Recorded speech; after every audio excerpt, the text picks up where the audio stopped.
He's one of the stars of In the Heights, which is in theaters near you and also streaming exclusively on HBO Max. I've enjoyed his work for many a moon, NYPD Blue, LA Law, just to name two.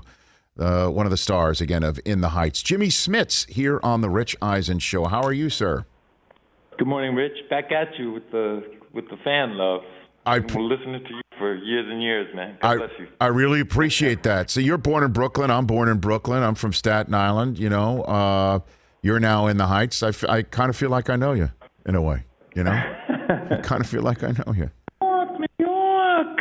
Yes, sir. So, yes, sir. Are you a fan of any particular sports team in New York? Yankee, Met, Jet, Giant? You know, them bums that left Brooklyn. Mm-hmm. I'm so happy that Brooklyn has a basketball team now, and that they're doing so great. That's I'm ecstatic. Yeah. And I follow the Yankees. I wear my Yankee hat. Okay, very good. Do you have a favorite player growing up at all, Jimmy, that you remember watching when you were growing up in New York City and just checking it out while you were going about your business at all? I remember my dad used to get these tickets to go to Yankee Stadium, and we met Joe Pepitone a couple of times. I don't know why. It was more than once. Oh, see, we'll go back. Oh yeah, Joe Pepitone is a great name of a terrific Yankee from back in the day, Jimmy. I haven't heard that name in a while.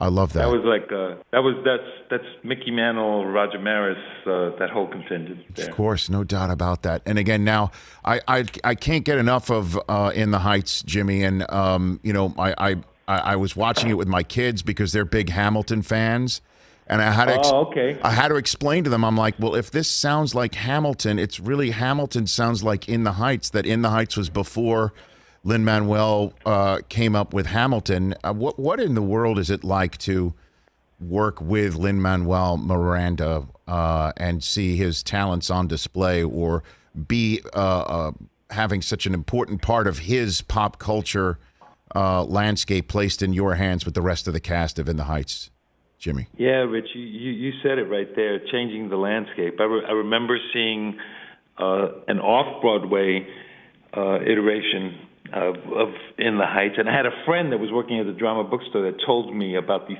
kids that's Lin-Manuel and his Wesleyan crew that were doing a workshop of it downstairs at the drama bookstore. But my wife and I saw the off-Broadway version, and it's like, this is the new wave. They got it going on here. Listen to them. It's so positive. And then to, you know, see all the success that the show had in terms of changing the landscape of what a Broadway musical can look like and how it was lauded.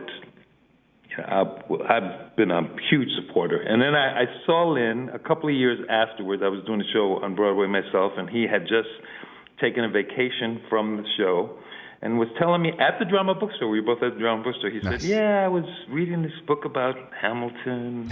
The guy in the $10 bill? Yeah, he's an immigrant, man. He's just like, we totally relate to the story. And he trotted away, and the next thing I know, he was spitting rhymes at the White House for Obama. So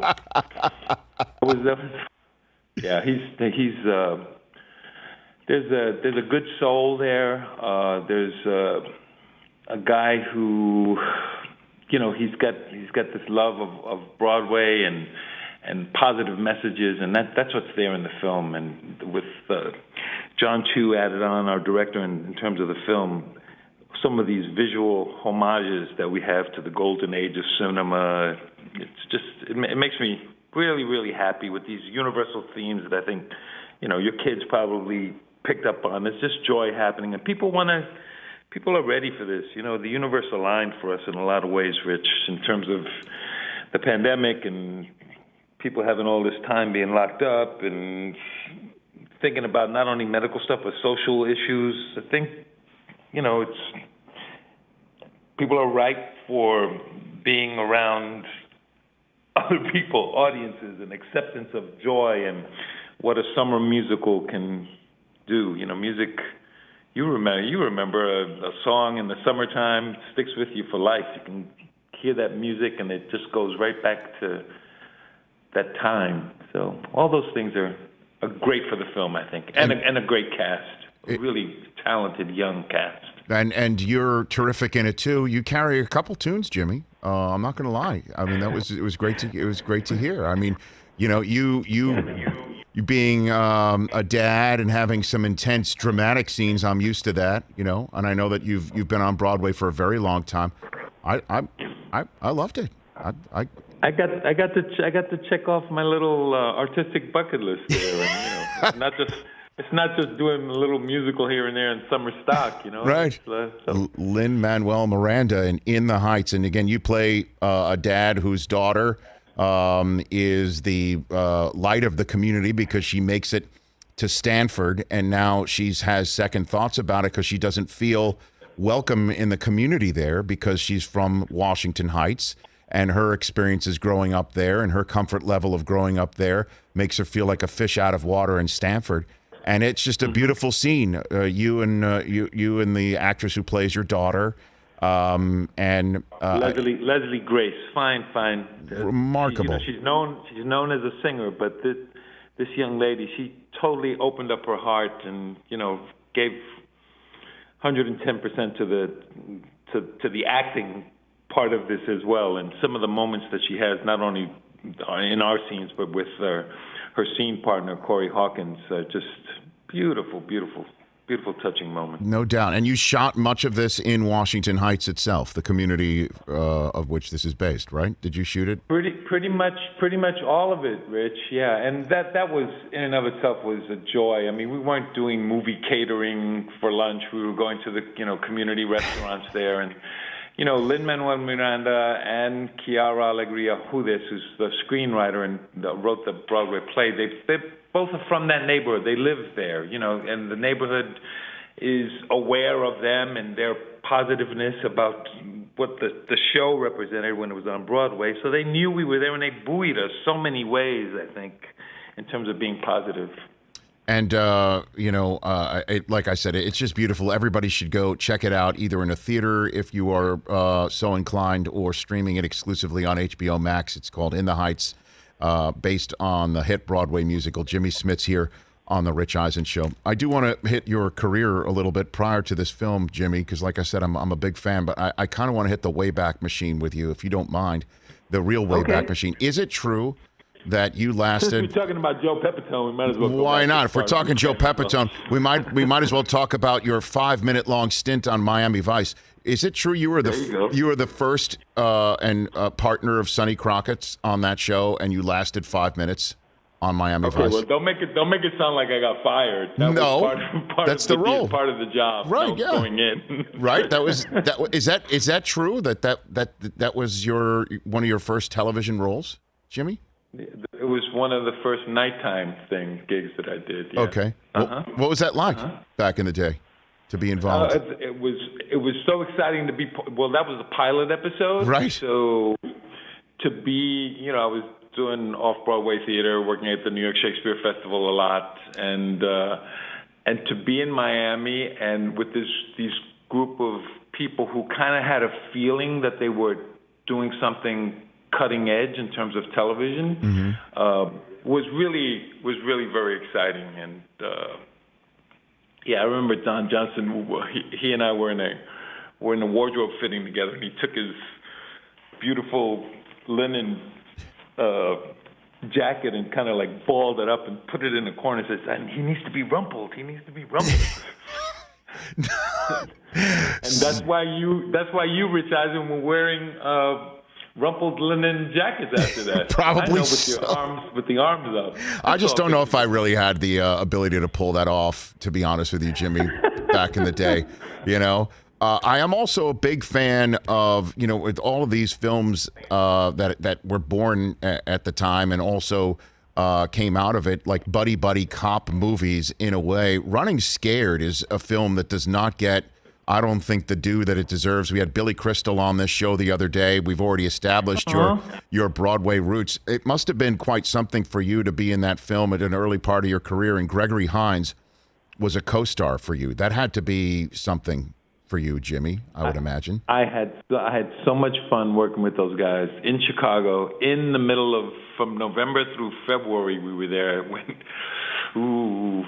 Shooting late nights, but it was a blast.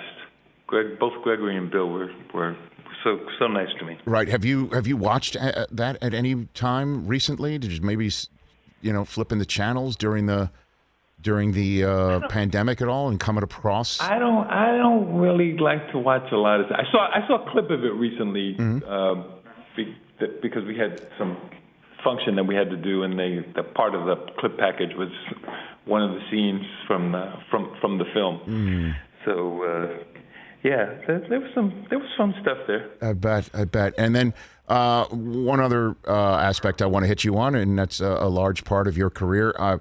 My guys here will attest. I swear to you, I'm not one of those Los Angeles name droppers, but having moved out here to LA, one of the most cherished moments I've had is my wife and I became friendly with Steven Bochco and his wife Dana. And Steven asked me for his memoir to interview him to get the stories out of his mind, as he was just finally recovered from being sick for the first time.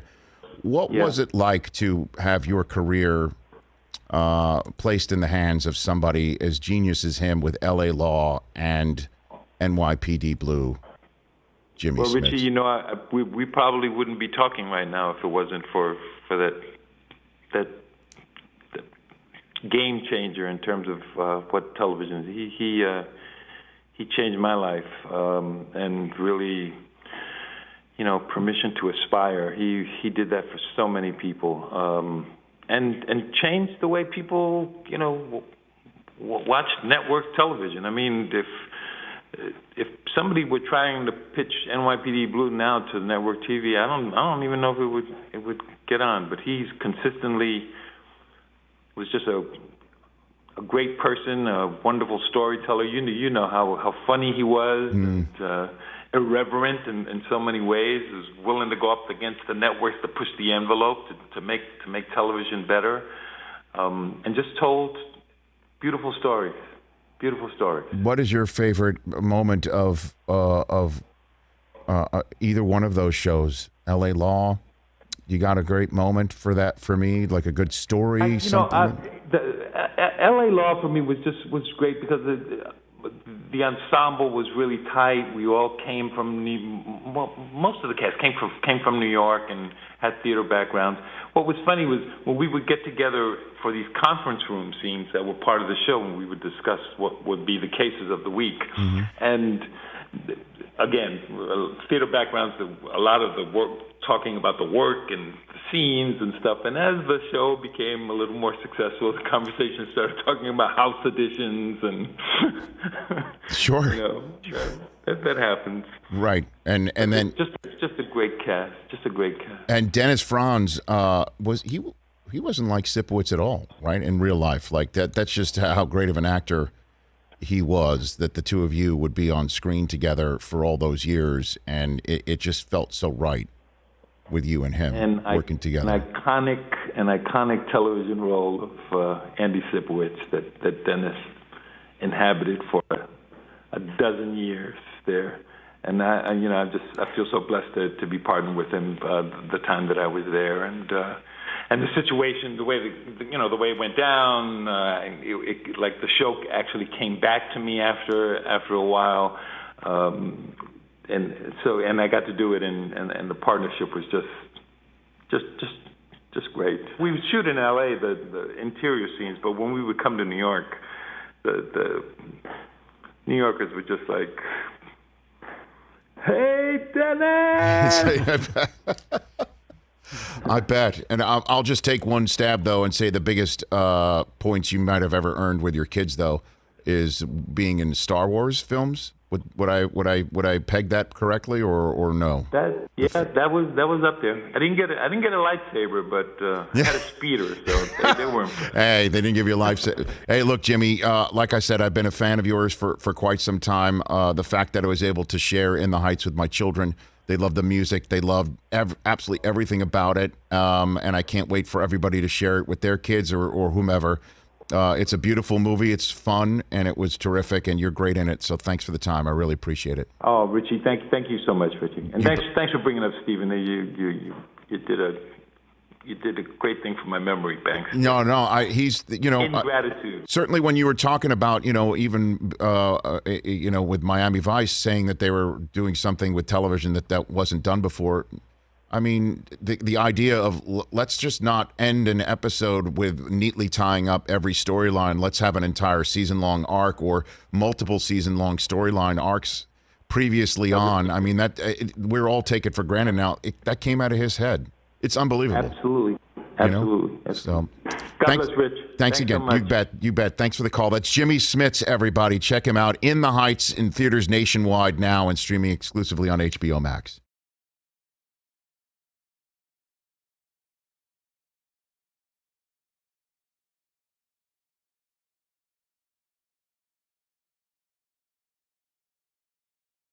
Hey, you watched all the way to the end. Thanks for that. Watch more right here.